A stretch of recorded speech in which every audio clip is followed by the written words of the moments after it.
So I have the privilege today of being in our new podcast studio. You probably can't see how much it's changed. It changed a fair bit. We have some new walls. It's longer. It's a bigger room now, so we're very excited. Today I have the privilege of hosting Jacoby Glenny to the studio, and thank you for coming in. Appreciate it. Jacoby works for the Allentown Police Department and is part of the SWAT team. Yes. Right? So we're going to do a little bit different today. We're going to actually head out to the gun range, our test range that we have at the facility, and we're going to do a little bit of target shooting, and then we'll come back and we'll go into the whole podcast thing with you guys. But hopefully you guys get a little bit of fun out of seeing some Jacoby put me to shame on with pistol. So we'll get to check that out. So that's cool.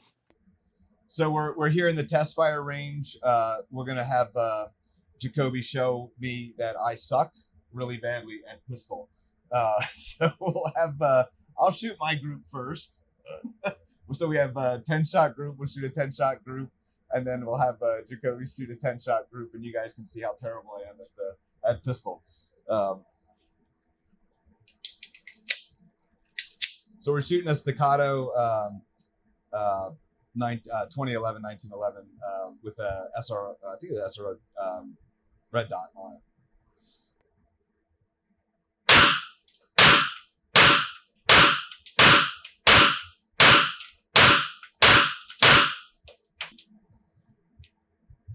That's my first group. So we're going to just go spray the target real quick so we can see how terrible mine is compared to Jacoby's.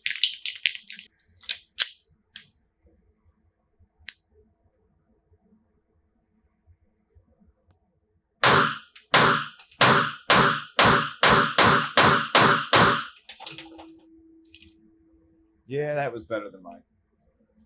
So it just goes to show you that PRS shooters were terrible at handguns. Give us a long range target, we're good. Put us at this is 7 yards right here, so maybe not so much.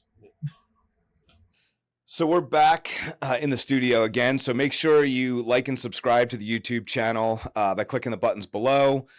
Make sure you click that little bell as well. That gives you the notifications for all of our new content. Again, that always just helps us grow. I really appreciate everybody that's been helping to grow our channel. Great, all the support that we've been getting and so forth. And it lets us to continue making all this content for you guys. So without further ado, welcome Jacoby to the Accuracy Matters podcast. It's a pleasure having you here today. And we'll get things kicked off here. So we'll just start off with, so what was the first shooting? What did you first start? What first got you into shooting? It was just, growing up in Central PA, like that was just something that you did. You got a BB gun when you're little, then you moved up to shooting 22s. Right. So first was a BB gun? Yeah. And then we went to a 22 long rifle? Yep. Or I guess we'll call it a long rifle. Yeah, we'll call it 22 rifle. Yeah, rifle. Yeah. Yeah, not a pistol. Not a pistol. Yeah. Did you ever shoot 22 pistol as a kid? No. I don't ever remember shooting pistol until I got into the Army. Into the Army? Yeah, that was like my first time. Maybe once or twice here or there, but I don't remember. I try to train my wife with that. I got an FN, was it the 502? 502 to try to get her to just be more natural and not have to worry about so much about the recoil. Because I just feel like it's it's super soft to shoot, right? Yep. So there's really nothing to it. Yep. Yeah, there's not much going on there. So you hunted, I'm going to assume. Yep. As a kid. Yep. How was first hunting trip? First hunting trip was, the normal rifle season as a kid. Didn't see a thing. Yeah. So second year was better. Saw a lot more deer, hunted a different area, and I shot a doe that year. You got a doe? Yep. All right. Did you have a buck tag that year? Yeah, I did. Yeah. Didn't see a buck. Didn't get your first buck. No. How long did it take you to get them? Allegedly, there was a buck there standing next to the doe, but allegedly, yeah. I missed that one. Yeah, I saw the doe, and that was the first one, and that's the one that I shot, and I think 5 or 6 rounds later, I had it. So yeah, wasn't as good as you are today. No, I improved a little bit. Yeah. Got a little bit better. Yeah. What other, did you have any other shooting experiences growing up, or was it really, did it wait until later when you got into the Army, or? Yeah, it was more. I mean, just just uh, target shooting with 22s and stuff like that, and then hunting. Getting ready for hunting, but rifle season. And that was about it. That's about all I did before. I remember I shot trap a couple different times, like, Okay. um, but I was never. I didn't go like it was a regular thing or anything Right. like that. So Yeah, well, it's funny how I talk to a bunch of people, and it's always about like different disciplines. How like a lot of people are just pistol guys. yeah. A lot of people just shotgun guys, right? That just shoot trap or Hmm. shoot skeet or whatever. And it's like, go ask them to shoot an AR or a Hmm. bolt action. And they have no, like, that's just not what they do, Right. right? They could be a absolutely top notch shot with a shotgun at a trap, but they don't know how to use a pistol. Kind of Hmm. like me. I don't know how to use not very good anyway. Um, so it's kind of, I always find it interesting that we have within the shooting community, it can be broken down where people don't shoot all the different Yeah. disciplines. I think people on the outside, I think, have that misconception that, oh, you know how to shoot. Hmm. Well, you must shoot revolvers and pistols and lever action, and hand me a lever action. I mean, I can shoot it, but Yeah. I'm not going to shoot it well by any means. And that's what I grew up with. I like my first one was a Winchester 94. Yeah. And I still to this day, I do more archery hunting now. But if I'm going out in rifle season, like I have a Marlin 336 and 30-30, and that's what I have other rifles, but that's the one I grab That's the one every time. It's just Yeah, it's whatever you feel. yeah, good it's more with. natural. It's lighter weight. It's Yeah. but, Well, that's cool. So, you joined the Army yep, right out of high school. right out of high school. Was that a family thing, or was that? I have grandfathers that were in the Army and uncles and stuff, but my dad wasn't. No. Wasn't okay. No.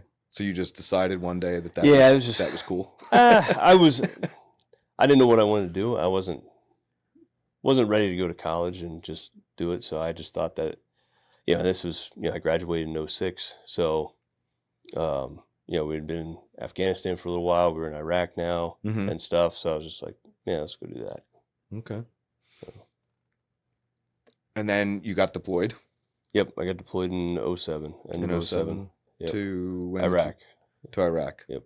And then you spent how many? Just over 15 months there. 15 months. Yeah. What was that? How many? Is that just one? No, that's multiple was- tours, right? What? No, that was one It's just deployment. That one was deployment. during.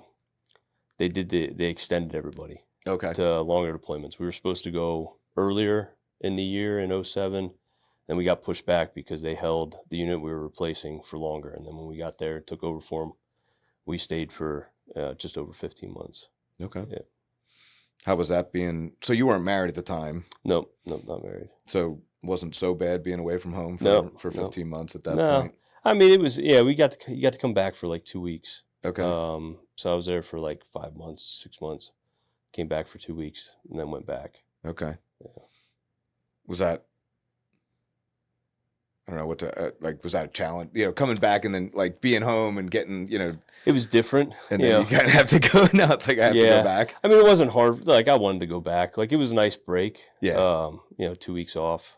The worst is the flight. You're flying coach. Right. And it's not very comfortable for a long flight. Right. So, yeah. So that was the hardest part going back is the flight. Yeah, I wasn't looking forward to that uncomfortable flight. You're just stuck. I remember I was stuck in the middle of of the long aisle and stuff. So it's like to get up and go to the bathroom or stretch your legs, like everybody's got to get up. Right. So, Right. But On those longer flights. yeah, So did you what division? What were you doing in the Army? What was the? I was an MP. Okay. So and I was stationed at Bragg. Okay. But I did no law enforcement stuff for the first 3 years. It was all, I was in a line unit. We trained up to deploy. We got pushed back. So then we went through all of our training, ranges, all that stuff, and then deployed. And then we didn't do, the only like law enforcement stuff we did was we worked a lot with the Iraqi police and stuff and like kind of helping them build up their station Okay. in that area. And but a lot of it was just, it was just a lot of foot patrols. We were attached to Charlie 3187, the 101st. Okay. So an infantry company. So we would just help them support it. They would go out and do, bigger missions and stuff. There's all kinds of stuff. We had to pour our own force protection. We had our own guard towers that we had to do, because that was part of that, like 15-month, the longer deployments, stretched out. But it also pushed everybody out to like smaller little bases, little FOBs. Like ours was called a joint JSS, a joint security station. When we first got there, there was Iraqi police on the one half, and we were on the other half of it. We eventually kicked them out, secured everything up a lot better, stuff. So yeah, a lot of different things. And then what were you using when you were there? Yeah, I was a gunner, so I had a 50 cal for the first 10 months or so. Okay. I had a 50, and then I had a saw, a paratrooper saw. It's the shorter ones with the collapsible stock. But then, like, when you're in the turret with the 50, like, I have my driver's M4 up there with me, for warning shots and different stuff like that. But if I got out, then I got my rifle. Then you got your rifle. Yep. Yeah, and then eventually I just then became a driver for like the last couple months and stuff. Recommend it? Had a good time? Oh yeah, it? yeah. I don't Definitely. regret it at all. Yeah, no, it was a good time. Yeah. Then after deployment, I came back, and then I went to the provost marshal's office. So that's like non-deployable. That's just all on base, like law enforcement stuff. Okay. And I got on to Bragg's. It's called SRT, Special Reaction Team. Okay. They're a SWAT team. Okay. So. And then, so did you start competitive shooting while in the Army, or were you like? Yeah, it was more towards the end, when one of my buddies that was in my other company he had gotten out, but then he worked as a civilian. Okay. But he lived locally, and he would shoot these matches and stuff and everything. So I started shooting with him and going to these matches. It was all USPSA style. Yeah. But they were like outlaw matches. They weren't, nothing was sanctioned by USPSA. It was just kind of a local, crew. They had a range, and they would hold matches, once a month, twice a month, something like that. So sometimes I find like the outlaw matches, I go back and forth with it. I mean, I get the whole thing of being like in PRS, like what we shoot, and it's like there has to be structure, because if you want to, you want to have a national competition, there's got to be rules, and everyone's got to abide by the rules. But at the same point, and I've just talked to somebody yesterday that was like, look, I'm kind of burned out, because it's the same thing a lot, right? And if when you go hard for a few seasons of shooting that style, and you're doing all of that, and you're shooting a lot of matches, and you're spending all that time, all that energy, you can get burned out like after time. Whereas I find like the outlaw matches, they vary enough that it's not always the same. Yeah, they changed some things up. I mean, they kind of, and a lot of the guys that were running it and stuff, they were against IDPA and stuff. Like, they didn't like IDPA. And so I never shot that style of one, but they kept those same rules and stuff like that. With your loadout, if you're shooting single stack, major, minor, that kind of stuff. But yeah, it was fun. It was a good time, and I learned a lot more. Like, I was always, I was able to pick up, like, the pistol shooting. Like, I got pretty good at it, but then, like, I was able to get better and faster, like, later on. Same with, like, I was always, with the M4 and stuff, I was always qualified expert and stuff like that. But, later on, when you start going to some of these other schools, and, they teach you to be, driving the weapon, shooting faster. Right. But being just as accurate and more accurate. Yeah, there's a difference between qual. Yeah. Right. And then now I'm going to compete against guys that were all really good. Yeah. Like, we're all at the top of our game, and we're going to push hard. Mm-hmm. And that's what they were all way better than me. But it just, when you're with somebody that's above you, like, it just makes you better. Right. And stuff. So I learned a ton from those guys. From all those. Yeah. and doing that. Mm-hmm. So that was mainly all pistol. Yeah, that was all pistol. That was the only competitive stuff I did. On Bragg's team, we did go to North Carolina's the NCTOA, Okay. their State Tactical Officers Association. They held like a SWAT competition. We went to it. I went to it 1 year. The team ended up continuing going to it years after me Okay. and stuff. So then there was some shooting and stuff there. There was obstacle courses and stuff, but they had like a sniper competition one where you started out, and I don't remember if it was at 100, like cold bore. It was like five targets, but you had to, in different positions, you had to shoot. You had to run to the next one, shoot, next one, shoot, next one. Until like your final one was like you had to go up and then shoot and elevate it down. Okay. So That's cool. yeah, but that was the only competition where I did like any more rifle stuff. With rifle. Yeah. Okay. So then what was the time frame, or when did you decide to make that transition to the to police? I got out in 2011. So Okay. yeah, I got out, moved back home, and I kind of wanted to do that. I wanted to be more of a civilian cop. Some of the guys that were there, they were former Army, and then they were civilians, cops, then working for the DOD. And like I remember one guy, he's like you should go be a cop, like not on base and stuff, like, and all that stuff. You'll learn it's a lot different and stuff. So I did that. I came back home and just kind of looking and seeing like how do you become a cop? Right. There's obviously state police. You can apply academy, but then there's Allentown, Bethlehem, some of these bigger cities they'll put you through the academy as well. So went to college in the meantime because it's they only did the list every 2 years, so I had to wait. So went to hack for 2 years. Okay. Something to do, and then applied at Allentown. Took a little over a year. Then I got hired in June of 13. So did you go to Allentown's Academy? Yep. So you went to their academy. Mm-hmm. They paid for it. I have a friend that just did it, but he had to pay for it for 6 months, and it's 6 months of like out of pocket. It's tough. Yeah. So it's usually about 50-50. It might be, there's more departments now that are paying and putting officers through than it used to be. Some of the smaller departments wouldn't hire you before and then pay to put you through. Right. It used to be about 50-50.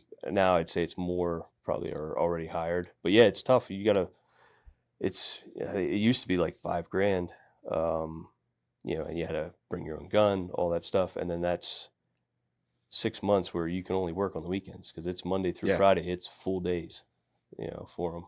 So. Yeah, it was full time for him. And it was. I think he said it was 6,000 for the academy, and then he went through Allentown's. No, he went through. I guess they held it out of Temple in Ambler, is where the. At least that's where I went to his graduation at. Was over there. I know that there's one down this area. Yeah. So that's what he went through, and then, but he had to completely do it on his own, and then at the end. I mean, during the academy, he interviewed with different departments, and then he's over in Newtown now. So okay, but yeah, he's loving it. So I'm happy for him. It's good for him. Yeah. So you've been on the police force. What? You said 2011. No, I got out of the Army. I got out of 11. Okay. I got hired in 13. So 13 years. 13 years. Yeah. Okay. And then how long? I guess from when you joined, did you go on to the SWAT? Were any of the teams? 3 years. Yeah, you have to wait. You have to have at least 3 years on before you can even try out. Okay. So then I was able to try out and got on in 2016. How was that welcoming? It was good. Yeah. Good guys. Mm-hmm. Yep. How big is it still? Was it always the same number of guys? Like how many do you have now versus when you? Yeah, there's 22 guys, and then we have 4 medics and a doctor. Okay. And I mean, it varies. Sometimes we're a little bit less, retirements or something like that. Right. But yeah, we usually stay around that 20 to 22 guys. And you had, how often do you see changes in like people coming in and out, I guess, of the department or out of SWAT, like, and then and then you have to retrain and bring somebody Yeah. else up, or Yeah, so it's we hold tryouts and new guys get on. It's a year probation where you have certain schools you got to go to, and then just training before you're actually active, and Okay. then so you can actually go on a search warrant or come out or anything like that. and that's above and beyond just a standard. That's for the SWAT, Yeah, for the teams. yeah, Okay. yeah, yeah. So we have a part-time team. Technically, it's part-time. Like we all have. Like I'm a sergeant on the street. Everybody else has other jobs, and then this is just extra, that we do. So we have trainings twice a month, and then for the sniper team, it's an extra one. So any what was what was it like when you first started? Like, I guess how do I want to put that? Like I guess, what was the experience like when you first get in? Because I guess the best way is for me to explain. So my friend, when he first started, like nerves was crazy. Like just starting out, like every time you pull somebody over, it's trying to remember everything. You have so much information and so much. It's all new at that point. And then so I guess that's him being an officer. What was it like when you first started going on to SWAT? As far as that. it was the same thing. Started all over again. Yeah, basically. you just start. Yeah, you're trying to remember everything and do it a certain way. Everybody does things a certain way, and like you gotta just kind of remember how that's all done. Making announcements and continuing to make announcements the entire time when you're going through. On a going through the house and stuff like that. That was like one thing that I was like, I have to like, drive that. I remember to keep saying that. Yeah. We have to keep announcing. Everybody's doing it. It's just so. But yeah, it's the same thing. It's like you're just learning a whole new role and trying to remember everything. And then how long did it take before you started to feel? Do you remember like? Oh, I mean, it was at least that year, like that whole the whole year probation thing and stuff. It's definitely good to have that. Like you need that. Yeah. And is that the reason for the probation period? Is just to kind of get people acclimated to? Yep. Just get them up to speed on everything. Yep. Yeah. It seems like a good way. I mean, I just talking to him, I just know that it's been. I mean, every time he says like, "Look, I pull some, do something, whatever, traffic stop to whatever," and it's like, "Look, I get a little bit better, and I know that I feel a little bit more confident." And then and there, I guess you have. Somebody with them, I guess, initially, then they can start doing their own ride along or field training. Right. Yeah. I would imagine that they have a field training program that he has to go through. Yeah. And you have somebody with you the whole time. Yeah. Yeah. So he's since now by himself now. Yeah. And he was working nights and he was like telling me how horrible just trying to be up all night and working a 12-hour shift or 10 and 12-hour shift. Yeah. It was 12s or we do 8s up there. At Allentown. So, it's not, I don't want to do 12-hour shifts. I mean, we'll do, you can work double, there's, guys that do it. Yeah. It's just like, there's staffage shortage, Yeah. So they need a guy so you can work a double and then you can work 16 hours, but that's rough. 16 is rough too. But do you feel that being on police and then SWAT that's helped you better your shooting skills, or is it like what? Yeah, because we get to shoot all the time. Yeah. So like we're constantly keep shooting, going to shooting schools, just learning new stuff, making ourselves better. We probably like 2 years ago we transitioned. It's been at least 2 years to the red dots on our handguns. Okay. And stuff. So that was something new. We did a lot of it ourselves, and then we brought an instructor in, and he taught a red dot instructor course for us. Okay. A bunch of us went through it. So not only did we get to shoot it and learn all that stuff, learn how to teach it, because that's, I mean, everywhere. I mean, your buddy, he probably has a red dot on his. Everybody's going to him. You start seeing the academy department sending them through. It's like it went from 1 to 3 to, half the class or more has them now. Right. Like everybody's got them. We're slowly transitioning our entire department over to it. New cadets now, when they come out of the academy, they have red dots. Yeah. So. Yeah, we did. We used to mill the slides and we did, I think it was Westchester. I don't know if it was the university or the town, but we did and they would bring us 4, 5, 6 at a time, and they just rotate them through to get everybody on. Their option was to do either the plate system or the actual direct mill. Direct mill is better because it's fit. Yeah. And the way we did it was it almost press fits in, and then it's not going to come out. Well, that was my first experience with you guys. With us? Oh, okay. Yeah, I saw you guys just scrolling Instagram or something. I was like, oh, well, they're an hour away. Looked you up, and I was like, oh, well, I want to get, my Glock milled because I don't like the plate. Right. And Glock had that, the MOS MOS system and stuff, and so I bought a 19X off a buddy. I brought it down. You guys milled it and stuff. I put the Trijicon SRO on it because I just wanted, I have my work gun, but then I wanted, every time I shoot that, then I got to clean it, before shift and stuff like that. And, but I wanted something, it was the same, but I put a Trijicon on instead, and I have a 19X instead of we carry 19s. So, but yeah, that was the first time I met you and Braxton. And Braxton. Yep. That's cool. Here. See, we used to do a lot of those. Yeah. It's just it became when we started just manufacturing so many of the rifles, it just became kind of just a distraction almost. I want to say, I guess that's what it was, and so just for us to be able to focus on the rifles and so forth, we had to cut a lot of stuff away. We don't do gunsmithing anymore. We don't do any of that work anymore, which I feel bad for people. Because it's hard to find somebody out there. It's a good gunsmith. Everyone's always asking me oh, you guys don't do it anymore. Where can you recommend it? I'm like, I don't know.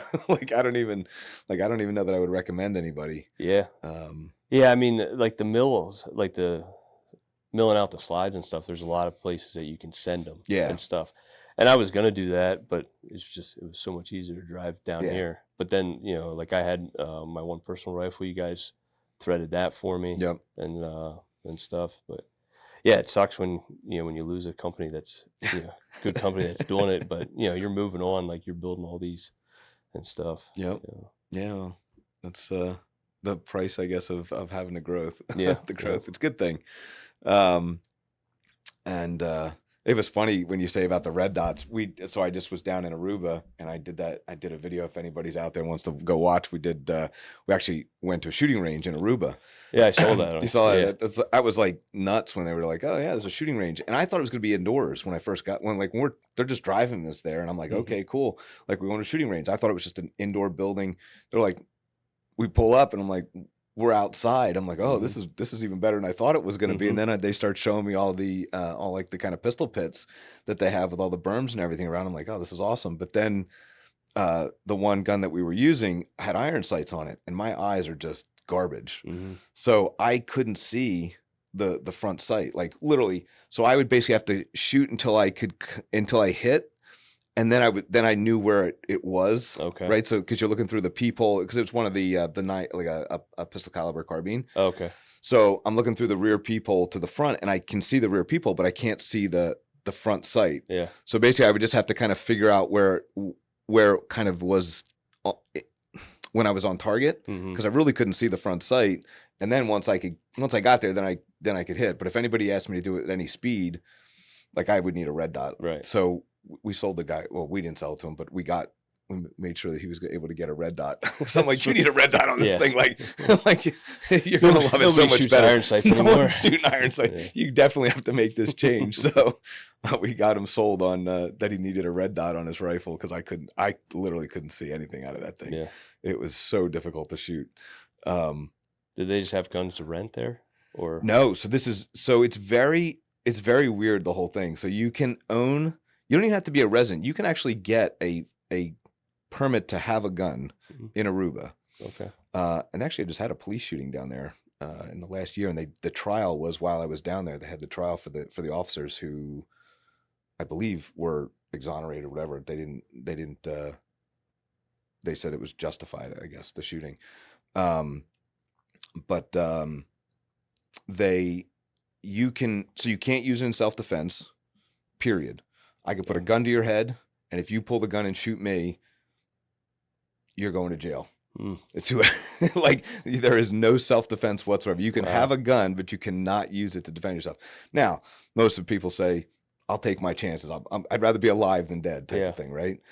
So that's what they would tell us. But basically, you can own a firearm down there. You can actually own, there's most of the guys that own a lot are dealers. So they'll basically become a dealer. But you can have guns. There's weird restrictions, I'll say, on like what you can own, and it's not as clear cut. Like, I don't even think like what we have in this country is that clear cut, but down there it's like no one knows. It's very, you might get approved to get that, right? Or Yeah, who knows? And then they classify, like, the optics thing was like that's a classification, like, to have an optic on a, so that's like, and then it's an import. So then there's the whole import issue that goes into that. So you just have to kind of jump through the little hoops or whatever for those type of things. But it was definitely an experience. But no, they do have their own. There's no guns. Like, you can't rent anything there. It's a members only place that you just, if you and I think if you're not from the Dutch, because it's a Dutch island. Okay. So if you're not Dutch citizenship, then I think it's a year is what they take to get onto this, like, to probation type of thing, like, to get in. And then once you're in, I think it's another year before you can actually keep the firearm. So basically, it's one of those dealers has to keep the firearm for you. Okay. Then he can meet you there. Almost all of them go on Sundays. Like, when we went there, it was like a Tuesday, but most of them go there on a Sunday. And then they would go there and they'll give you the gun, and then you basically give it back to them. It's kind of like what it used to be like with suppressors, when you could take them out of jail. So you could go, if the range that you got your suppressor from, you could go shoot it, but then you had to go turn it back into them at the end of the time. Okay. So it was, that's how but they do have guns down there. They just can't use them for anything. Yeah. Rather than shooting a Hard target. to guess that, but yeah. That's why I was like, it was kind of cool, getting to see, but it was, and they had 20 bays. I mean, they were setting up for that Pan Am shoot that they're going to have there. So it was, now they don't have any distance. Like, I think 80 meters was like the longest that they said that they could shoot down there. So they were like, oh yeah, if we go up over there, you can kind of shoot down into there, and that's 80 meters. I'm like, which is like almost 100 it's yards. It's just under, I think it's like 90 something yards or something like that. So they can get to about 100 yards. But now the military, so there's like state park, and then there's a military LE shooting range. There they have, I think I was told it's like 600 meters. Okay. Is what they're able to shoot on that range. Because we talked to one of the guys that had been over there and had shot over there. So that actually, they do get a little bit of distance on. I don't know when you'd ever be taking that kind of distance. You'd almost be shooting the entire island at that point. So we hosted you guys up at, when I had my property up in the Poconos. We had you guys up there for actually twice. We had you up there. Yeah, twice. To do some training and to kind of go over some of the rifles. Why don't you tell us a little bit about what that day and experience was like going up to that? Yeah, I mean, it was, we had spoke about it, and I'd asked you about, like, hey, what about, we're going to need new rifles. Our sniper rifles, our 308s, they are like 15 years old.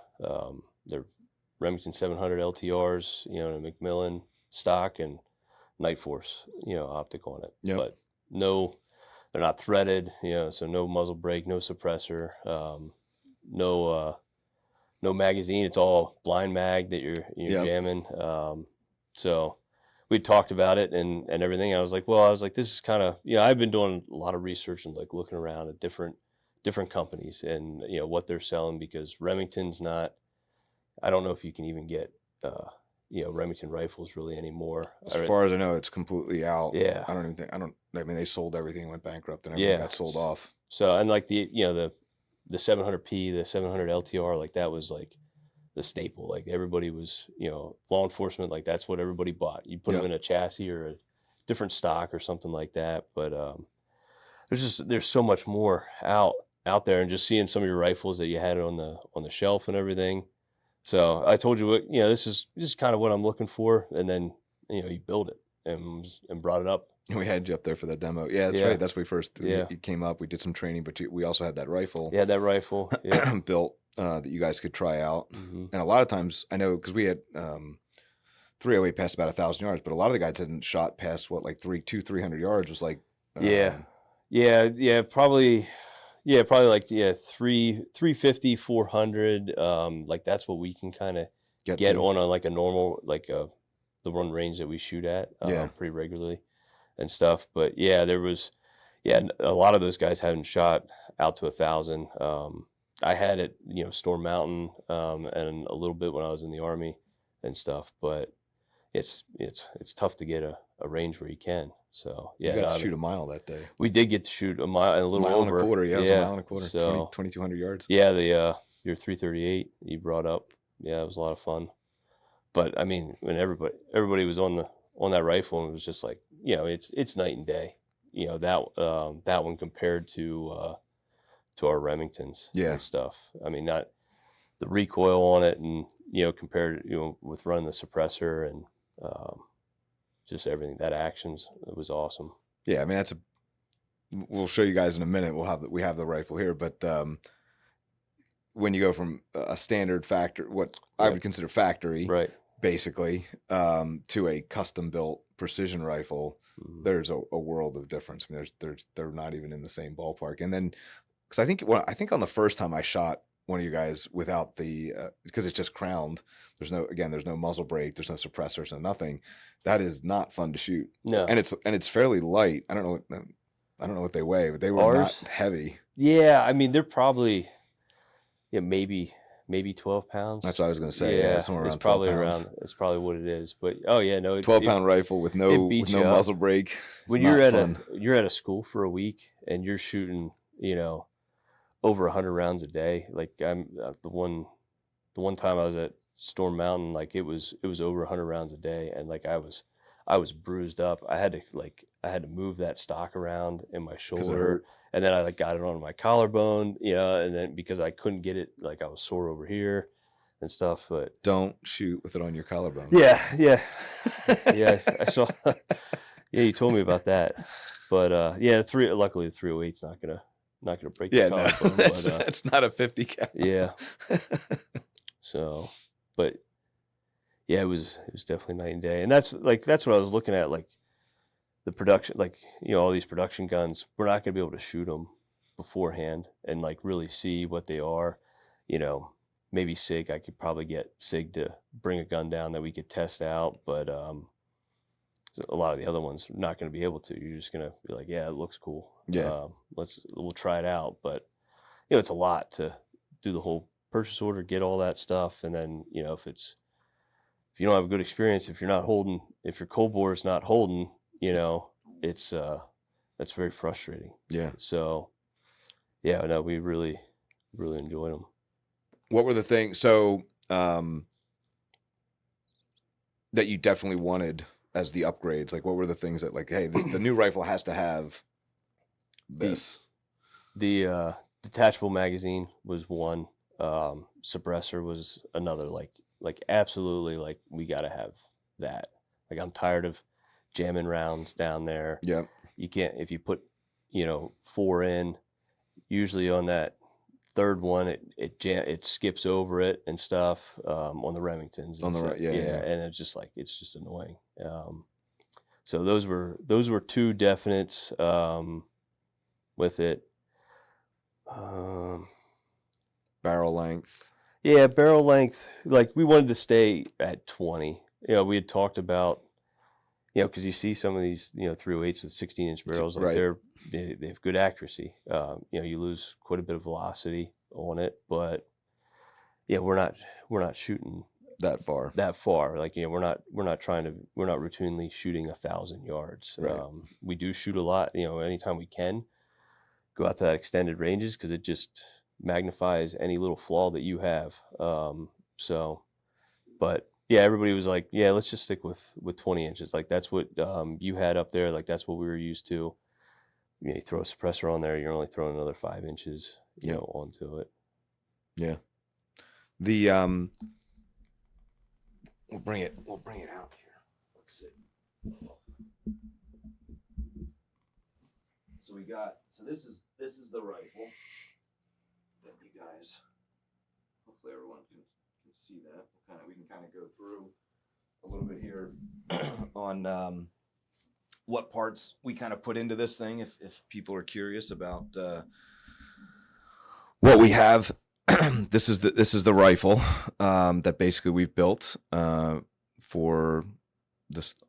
There's 4 of them basically that you guys got for the SWAT team. Mm-hmm. So it's built on an MPA. It's called their Pro Comp chassis, I want to say. It used to be called the ESR, now it's called, which was like Elite Sniper Rifle, I think, chassis, okay. And then now it's called the Pro Comp, or Comp Pro, sorry, other way around, Comp Pro. So we started with the kind of the base of using the MPA chassis. I'm a big fan. I've always been a big fan of Phil down at MPA. They make a great product, have been for years. And then we took a Terminus action. Terminus, I'm good friends with Joel at Terminus. I love his actions. He makes a phenomenal, it's a 3-lug action. So you only have a 60-degree bolt lift on this one. And, just a really precision made action. We took Bartland barrels. Is the barrel that we picked. It's a heavier contour. We had talked, we could potentially, if you guys feel like we could always flute them to lighten them a little bit, give a little bit less weight. We could always, if you decided in the future, we could, you can always take away. We can't add we can't add 2 inches to your barrel. We could take away 2 inches from the barrel. We have the Huxworks Flow 762 suppressors on the end. That's their 3D printed suppressor. Yeah, which that's what we've had. Like, we've switched to, and we have suppressors on our ARs and our 9mm sub guns, and we went with Huxworks. So we like them and stuff. And then like the way this thing's way lighter than ours. We just have Flow, the Flow Ks. Okay. Which, they're under a pound, but like the titanium one was so much lighter. Yeah. I really fell in love with them when they first started coming out with those, and particularly on a gas gun, it's I feel like it's a no-brainer. But the even on the bolt guns, they perform really well. It sounded good when we were up there. Yeah. So then we did Trigger Tech trigger, 2-stage, I want to say, right? We did 2-stage on this one, with the curved, what they call the Pro Curve. I think Shoe is on this one. We did an MDT bipod up front, which is great that we got the new, if anybody watched what they released at SHOT Show, and they were showing their Gen 3s. The Gen 3 is really a nice improvement. I feel like they made a lot of nice enhancements to that. I was showing you some of them. That thing about where it's locked in until you pull it out, that first notch. It was always an issue when you pull it out of your bag. Instantly the legs would extend out. That's a nice. And then the controls are all larger, which makes it a lot easier to operate, particularly when you're trying to look for speed on those things. And then we did. It's got an Area 419 scope mount. With the bridge at the top. If you guys ever want to add anything to that, you have that, that option of putting a red dot on it, whatever, you can add that to the top of that. So that's always a nice little add. And then it's got the zero compromise optic on the for the scope. So all in all, I think, basically I don't know if I was building a rifle for myself, that I would pick much better. Yeah, no. I mean, you guys, this is, top of the line. Every Mhm. component on here is, I don't Yeah. think many people would dispute that it's some of the best stuff out there.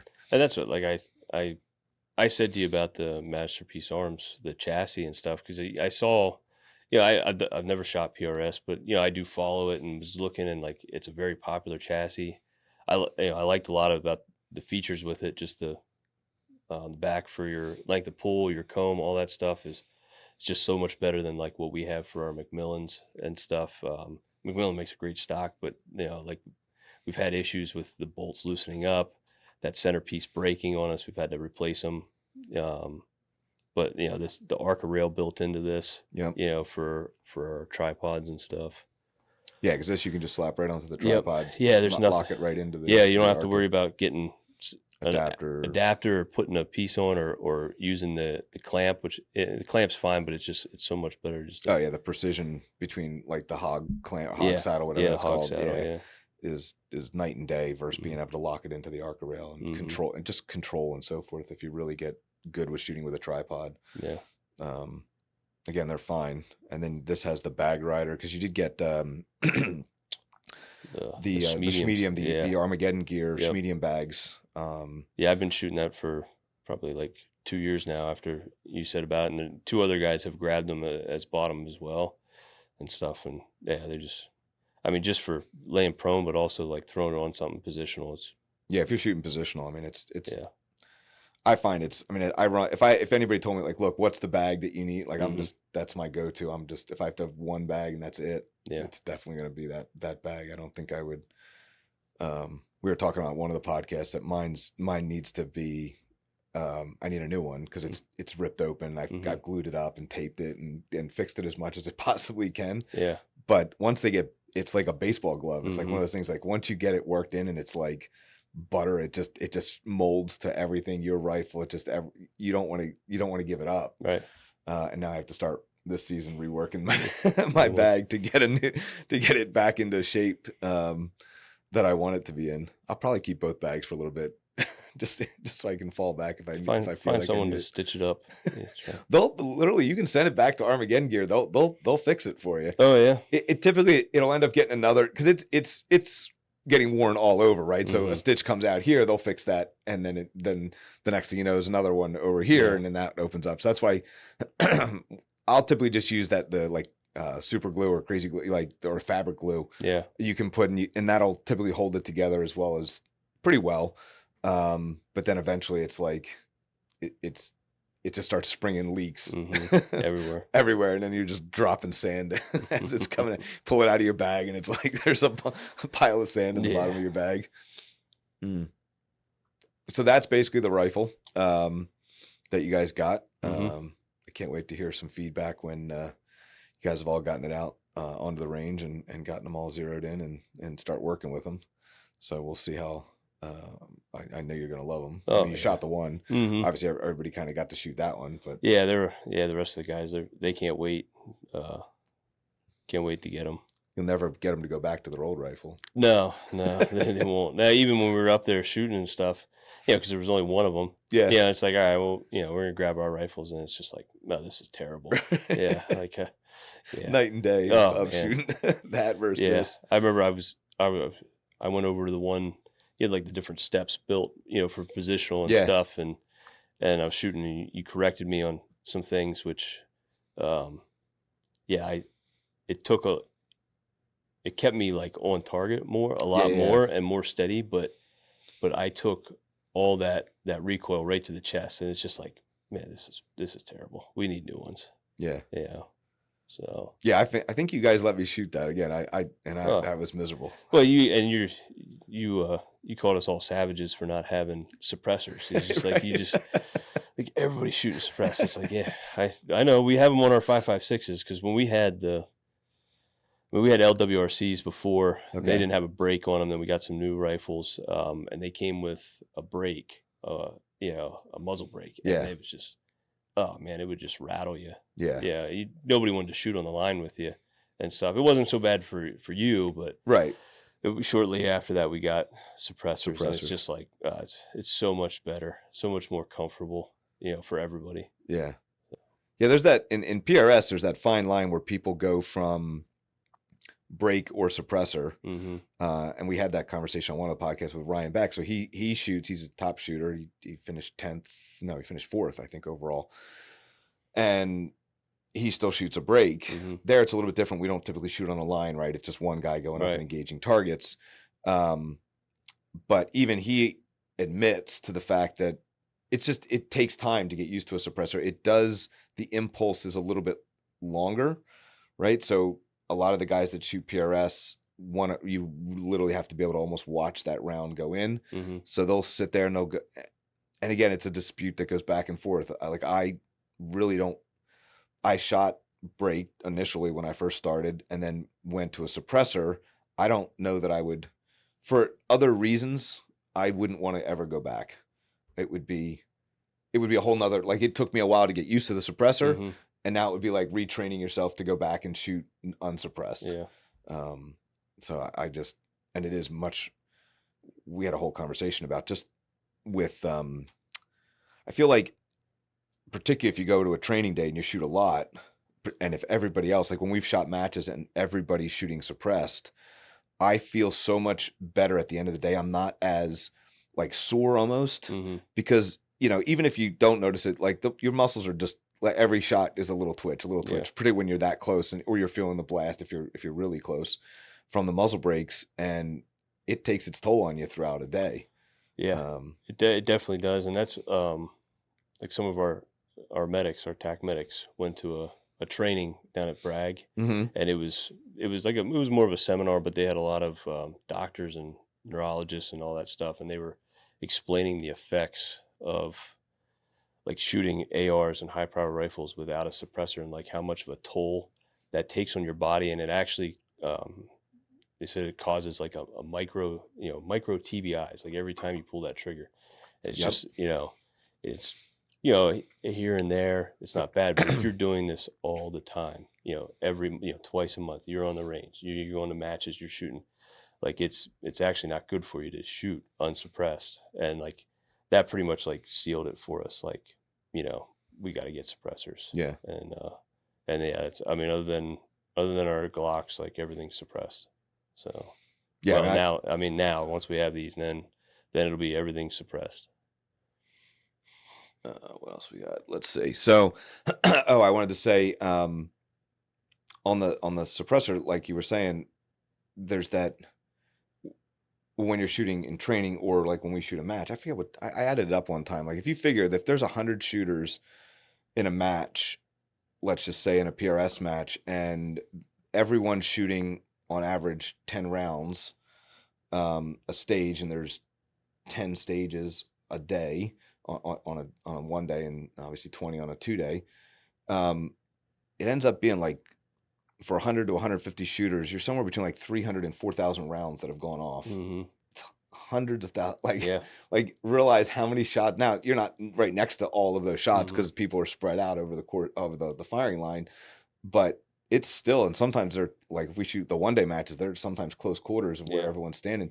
You're just getting that, like, and you feel it at the end of the day. And depending on what break they're running, where it's it's directing out, it and stuff like that, you can feel that concussion. Yep. Yeah. Yeah, particularly when they're shooting heavier calibers. Yeah. There's 308 people. Yeah. Yeah. When you started looking at the rifle, what were the deficiencies in your existing rifle? And we talked a little bit about it, like the BDL. Obviously, that's a big thing. Mm-hmm. Because when you guys are going like to a call, would the rifle be loaded if you have the B, like, would you have rounds or did you have to load? No. So we the way we run them is it's 2 in the internal magazine, bolt closed on an empty chamber. So it's like having, it's like, like a cruiser ready, right, is like a law enforcement term. So that's how we run it. So you as soon as you pull that bolt back, you have at least 2 rounds. Yeah. I have from Short Action Precision, I have the 2 rounds the on the sabers. side. Yep, I have those on mine. I have them, that I keep them in there. And then in like my data book and stuff like that, I have a sleeve of I have 5 duty and five barrier rounds in just the federal plastic sleeves that you have. Mm-hmm. I keep that in there with me. But yeah, like it'll be so much nicer with the mags because you'll have the mag loaded, bolt closed on, and mag in. Yeah. So yeah, I mean it's that the suppressor, like I talked about with the comb, the adjustment on the adjustable, back, yep, like your it's cheekpiece. we've had them break. We've tried to fix them, and McMillan's great about it. You call them up and they send you a new one, but it's just like send a new one. The screws loosen up and stuff. Where this is like, I think on that comb one, it's just I think there's a lock on you it literally too, but just- like you just turn that, it has like a little detent in there that and just keeps going. Rises up. Yeah, And then same thing with your length of bolt. yeah. It does both. I mean, other than like, it's just it's an older, it's an older design. It was a little bit lighter weight. Our barrels were, getting to that, point where they're being shot out. Yeah. So we needed to get new ones. They say, I've heard, some teams every 5,000 rounds they change a barrel because they know it's going to last 5,000. Yeah. But at 6,000 it might not go. No other places, and other guys talked to like, you got 10,000 rounds with 308. You got 10,000. Yeah, that's normally what I would say. 10,000 is Yeah. the number I would give it. But if I was on a SWAT team, I'm probably going to try to go with 5,000. Like, depends on how much, Right. like how important. And when you're talking about what you guys do, Mhm. it's really important. It is, yeah. But and like this barrel was probably a lot better than what Remington was putting Oh, on 100%. theirs, Yeah. 15 years ago. And we didn't have issues with ours. But like, it's that cold bore shot. Like that's, you don't have warm up shots or Yeah, anything yeah. like that. If you have to, so your cold bore has to be on and stuff. And we've changed some different ways how we clean, and we run a dirty bore in there because it's just way more consistent and Yeah. and stuff. So I think the glass is going to be the thing the guys that are is never going to yeah, be able to that shoot is anything. that was it. That's the one thing. Like we had Night Force, which it's good optic. Yeah. It's mil dot and MOA turrets. So like if you're doing holdover, you got to remember, you have to have for your mills and stuff. And it was also mil dot. So like now everything's, are these All mil. 0.2 ticks? 2/10. Yeah. 2/10, Everything's yeah. a 2/10. So like you have, And you even get a 5. So it goes 2, Yeah. 2, 5, Right, 6, 8. Yeah. that's what I thought it was. Yeah. Ours is, it's the hollow mil dot. So you have, I think it's 0.8 to the outer circle, Yep. 1 mil on the inside, 1.2 on the out. And it's, you just like, you were saying like, you're like, do you guys dial win? It's like, well, yeah, we kind of have to, because like I can't accurately hold 0.2 or 0.4. Like it's, I don't have that in there. Yep. And then with the MOA, it's we just dial it. So that's Yeah. what we do a lot with dialing it. But like, this thing, the clarity, and what is that? Is that 36 millimeter? 36 millimeter tube. Yeah, so the like tube. letting the light in, and then I can't even remember all the features with this, because I think there's It's not only do you have 4 to the parallel- 20 okay, on your zoom. yep, You have your parallax. You have illumination. You have Yeah. your windage. yeah. and So then- the illuminations, that's something we don't have. Like they're just yeah. It is. It's gonna be night and day, like compared to what we had. And I even like this was a lot of things like I didn't think of that you thought of, like putting that bridge on there. Even if we don't put the range, the range Yeah. finder or something like that, like some of the things you were showing us, like putting your hand over the scope, Yep. shooting positional. Well, now I'm not putting my hand and putting pressure right on the scope. I'm putting it on a bridge. Yep. Which is, I know it's a very sturdy scope, but it's like if I don't need to be putting pressure on it, Pressure into like it, yeah. that'll be great right there. You're up on top. The night vision rail is going to be nice because we don't have enough night visions for everybody. We have one. Right. So like now everybody will be able to, whoever needs it we can just put it right on their rifle Yeah. and stuff. So Yeah, that's great. So what was the I know why, but for our audience, what was the 308? So this is chambered in 308. Yep. What is the reasoning behind 308? Yeah, that's just the industry standard for law enforcement. That's what everybody's still shooting at. We have a lot of ammo for that, match grade ammo. Right. I've been shooting it for a long time. So, and like other guys that are on the sniper team, like, we know, with like wind and stuff like that. Like, Yeah. I know what that wind is. Now it's going to be a little different because now I got to switch from minutes to mils. So Yeah. it's going to take me a little bit, and the other guys too, with doing that. So that'll be a little bit of some added training that will, factor in for it. But yeah, we've even done a lot of testing with glass. Like, I got glass from a local company in Allentown. They donate. I went to him. I was like, hey, if you got glass that you're throwing away, scraps that you're cutting and stuff like that. And he's like, oh yeah. I was like, I just want your junk. The junk, just you're, scrap yeah, stuff. you're tossing that. You got to pay to haul away. I'll take it. And he hooked us up with all different kinds. 1/8-inch laminated, 1/8-inch tempered, quarter-inch plate, the stuff with the wire in it, because you see that in schools a lot. Yep. We've gotten some 3/8-inch tempered just to test our ammo against it, and different What kind angles. of deflections did you see? Yeah, you do see it. The biggest thing was the duty round. Man, that sucker breaks apart. Oh, really? As soon as it hits the glass? Yeah, it's starting to separate. Your jacket and core separating. They will, on the angles, you start to see them tumble them. You'll see them go through the paper, kind of sideways and stuff. Yeah. So like residential glass, double pane residential, you can shoot duty ammo right through it, even at a harder angle. It will start to kick it a little bit, but we've shot at targets, I can't remember. I have a whole PowerPoint on it, like everything we did. We took pictures of everything and the distances, but it's not like right behind the glass. Like, we put it several feet behind the glass. I know we did it at like 6 feet. And I know we did it at like 9 feet. Just really test it out. But any of the other stuff, the tempered, the laminated, and stuff like that, you will get like a little bit of deflection with it, but the bonded rounds, they will, and we shoot they're more of a flat nose bonded round, like almost exposed lead. You see it, but it goes it's right at the edge of the copper, and like you see the lead there. They do not deflect as much as a tipped bonded or a tipped round. With that plastic tip on there. I was with another agency, and they were shooting, and they had some of Federal's new bonded tipped ammo, and super accurate stuff. Right. You did get more deflection when you were shooting at it left and right angles Through the glass. Yeah, you saw a little bit more deflection through there. I don't know if it's just that tip when it hit, if it just moved a little bit or what. But we did see that with theirs.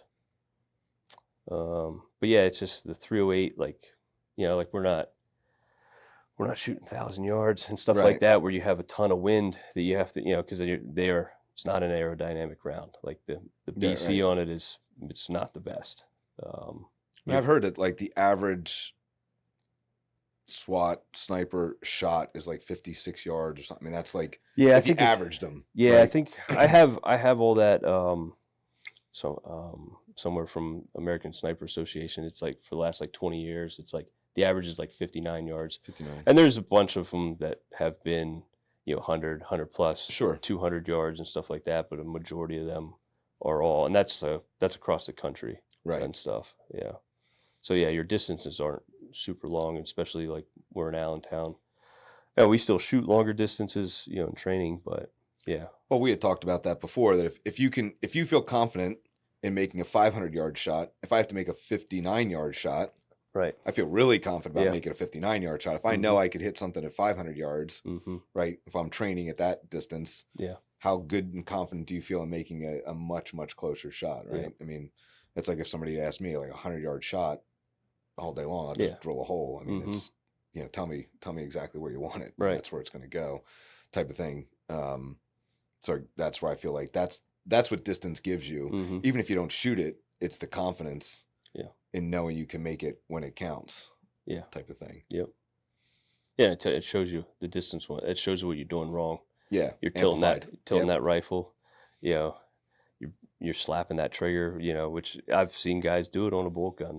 They'll slap the trigger, and it's just like it's like a 1.5 pound trigger, dude. Like just ease on it, you know, and you're good. But yeah, a good way to come off of that is I find shooting groups. Because you can really work on trigger discipline in shooting groups, right? Yeah. It's one of those things that most of the guys don't like shooting paper, don't like shooting 100 yards, but paper doesn't lie, right? Ever. Steel, you know, there's even an impact is like a 2-inch impact onto it. So paper is always going to be that thing that's going to tell you exactly what it is, what you're doing. Any little pull is definitely going to show up at 100 yards on paper. Yep. Yeah. Yeah, and we shoot a lot of paper. You know, we always we start out the day. It's always cold bore, and it gets recorded. Yep. You know, because that's how you know. One, if you do something wrong, but you know, you're also keeping track and making sure that rifle stays. Yep. And we do it to stay. Yep, and we do it at different distances and stuff like that. But I know we talked when we had you up for training, we were talking about that you guys didn't use tripods, like rear support tripod. No, not as a rear support. Yeah, we've gotten more tripods because we've been using them more, and it's just, you know, you rarely get that prone lay down and perfect scenario and stuff. But yeah, I'd never seen the rear support using a tripod as a rear support, which, I mean, that looked rock solid. Yeah, it's a way. I'm still, I forget who I was having, I think it was Ryan I was having a conversation with, and because he'll shoot, because it's so solid, he tries that's like every stage he thinks he can run the tripod and finish it in time, he's running a rear tripod support. Yeah. Whereas, and I think MDT just put up a video that I just watched the other day about the same exact thing. Like, it was two top shooters that went up against, I forget if it was Francis or whoever, and one tried it with and without rear support, and the rear support is just, you know, rock solid. It just, so it's one of those things I tell people, you got to practice that, because if you get the opportunity, you might as well be laying prone almost. It's the equivalent to that. If you practice it, you know how to set up for it and everything else. It's that good. Yeah. Yeah. Now we have like enough.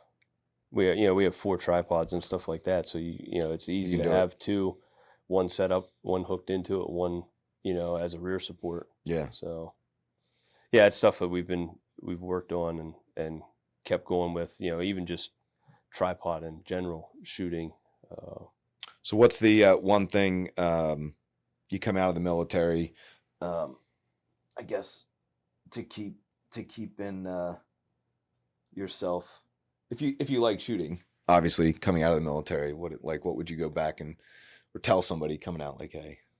Yeah, I would I mean, keep yourself in shape and keep shooting. That was one thing because I knew what I wanted to do. When I moved back to PA, like I started shooting IDPA. Right. Yeah, because it was easier to find IDPA around, you know, I was at Harrisburg, Lewistown, stuff like that.